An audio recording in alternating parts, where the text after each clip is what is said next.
Hi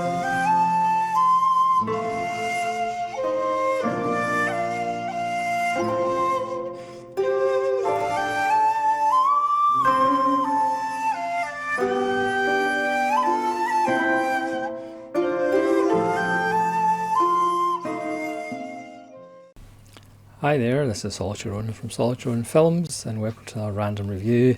Today's random review comes from 1974, and it's Violent Streets, directed by Hideo Gosha.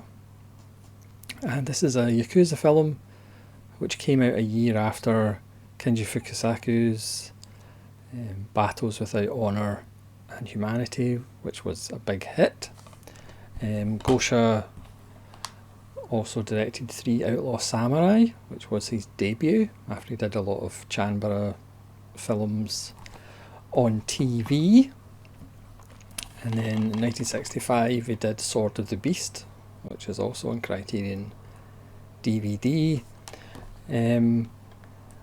Gosha kind of made samurai films and then Yakuza films, and he was a company man for Toei. So as the market changed, so did his films. Now, the question you'd be asking yourself is, well, why should I buy another Yakuza film? This is from Eureka. It's actually a Master of the Cinema title. Number 273, relatively new release. Why should I buy another Yakuza film? Because let's be honest, Yakuza films can sometimes merge into each other, especially when, as in this case, a lot of the actors that were in Battles Without Honour and Humanity are also in Violent Streets. Obviously, Violent Streets is a fairly generic title. And if you're not a fan of them in general, why should you buy or rent or even watch this one? It's what I like to call the Miike effect. This is obviously long before Takashi Miike.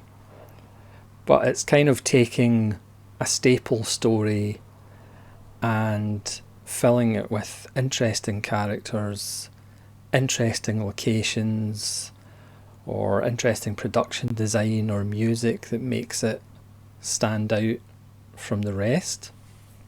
And I do think Violent Streets stands out in a couple of ways that makes it a very enjoyable and interesting watch. First, it's the 70s, so there's a bit more of the Red Groovy on show. It's quite bloody. It's the story of the usual turf wars, but we focus on a character who's did some jail time, and as a reward he's gotten out of the Yakuza business, Egawa, played by Noboru Ando, and he's given a club called Madrid. So the film does open with Spanish flamenco dancing, which you don't really see too often in Japanese films, certainly not in Yakuza films. And the family come to him asking they want it back, and then there's a turf war, and so it goes. But what makes the actor interesting is the fact he was an ex-Yakuza. He did make a few films, but he's perhaps not as recognisable as the other staples in Yakuza films. But this guy was a Yakuza. He did spend jail time, and then when he came out he got into acting. He has a scar on his cheek, across his cheek, which I don't believe is a prosthetic, so that gives it a kind of authenticity to it. He's very taciturn, as most Yakuza are in these films, but he does carry a real sense of weight and authenticity to it and realism.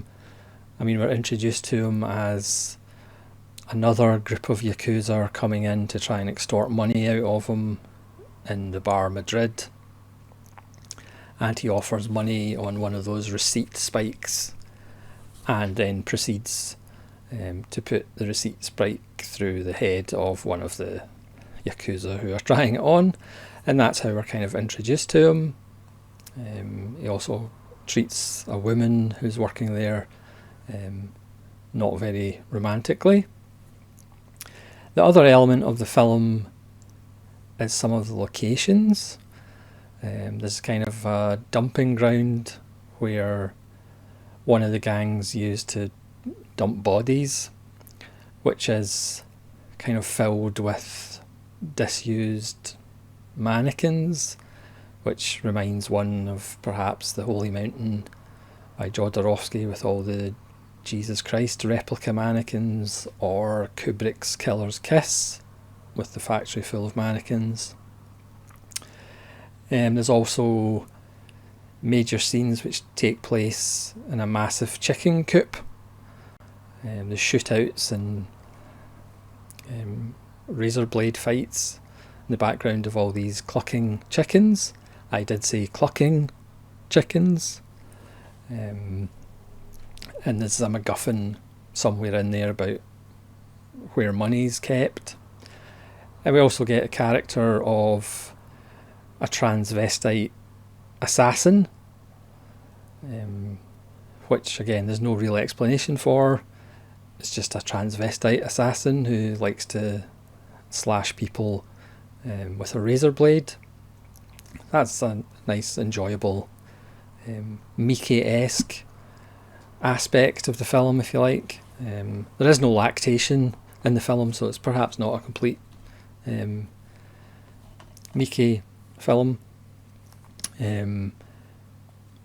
But again, it just has this heady mix of kind of realism, absurdity, strangeness, and that's why for me it kind of stands out from other Yakuza films. I mean, Yakuza films to me are very much like film noirs. I mean, I could watch them all day, even though I will admit sometimes they do kind of blend into each other, especially if you're seeing, as I said, familiar faces time and time again, as you do in film noirs. Lots of character actors play the same kind of characters over and over again.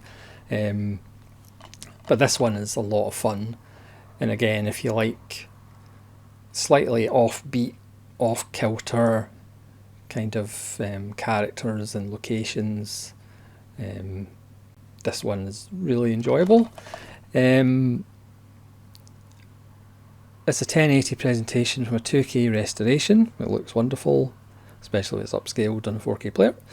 There's an introduction to Violent Streets and the Worlds of Hideo Gosha by Tony Raines.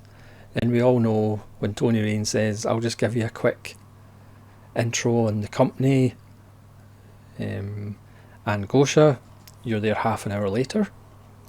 But it is very interesting, as always with Tony Raines, and very enjoyable. I'm just teasing him a little bit. And then we have Fighting in the Streets, which is a video essay by Jasper Sharp, who does a lot of Asian cinema stuff, especially Third Window. And there's a collector's booklet featuring an essay by Tom Mes, who obviously is the other Asian cinema expert, who especially does a lot with Third Window.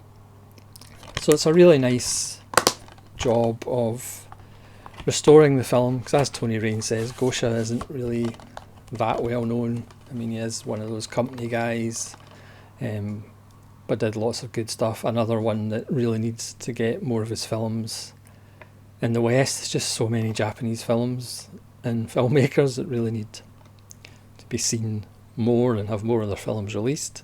But obviously sometimes there's only a finite number of releases you can possibly find. So it's a wonderful film and a wonderful release. Now granted, if Yakuza films aren't necessarily your thing, you're probably not going to bother. But if they are, it's well worth picking up, because again it has enough of the strangeness and oddness that I at least enjoy, along with the usual turf wars and stolen money and hidden money and all of that stuff that you get in Yakuza films. There's some kidnapping of a TV singer involved in there as well. But again, the plot isn't really what matters. It's the world that's created and the parts of the city that we don't normally see in these kinds of films. So thanks very much for watching. Please let me know in the comments if you've seen Violent Streets, or if you've seen Sword of the Beast or Three Outlaw Samurai, and what you think of them. And hopefully you'll join me again for more random reviews. I apologise for the poor sound quality on some of the recent videos. My quality control person has been fired, which is myself granted, but one of my personalities has been fired, and hopefully we won't have as many problems. So this is Solitary Ronin from Solitary Ronin Films saying farewell.